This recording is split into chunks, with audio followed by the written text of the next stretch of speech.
this person, or I am this type of human being. You got to eliminate all that. Okay. You got to scratch all that.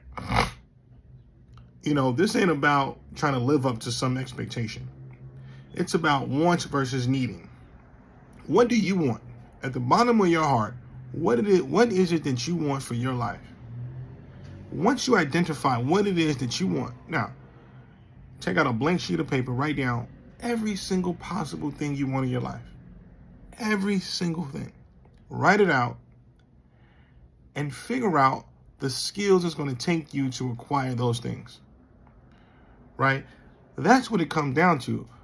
Because if you're not doing that, then you're in a place of need. You're like, what is it that I need? Once you're in a place of need, you're fighting for scarce resources. I gave a video the other day about how it's easier to do bigger deals than smaller deals in real estate. The concept is that at $1 million, that's a small deal. So anything under a $1 million, whereby your credit score has to be 660 or better, you got to put down 3.5% or 5% as a deposit. And you got to have 2 years tax returns. You can do up to 4 apartment units, right? So 1, 2, 3, 4 apartment units. That's one attitude. That's one mentality there. Anybody can do that. All you got to do is follow those buckets.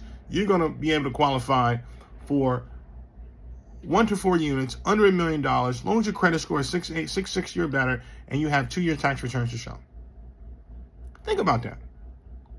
However, though, once you get past that $1 million, there's another attitude to have. There's another mindset to have.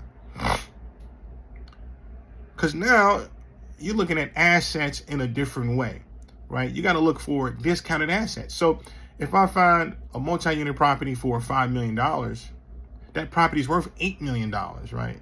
That's a $3 million profit margin there. However, though, I got to put down 20% of that. What's 20% of $5 million? I got to put down $500,000. No, I'm sorry. That's $1 million. That's $1 million. You got to come to the closing table with that. Right? So now the problem is, how can I raise money to come to the table with $1 million to close in this transaction, plus closing cost fees? The other problem is, how can I find a lender that's going to give me the $4 million? That's another problem you got to solve.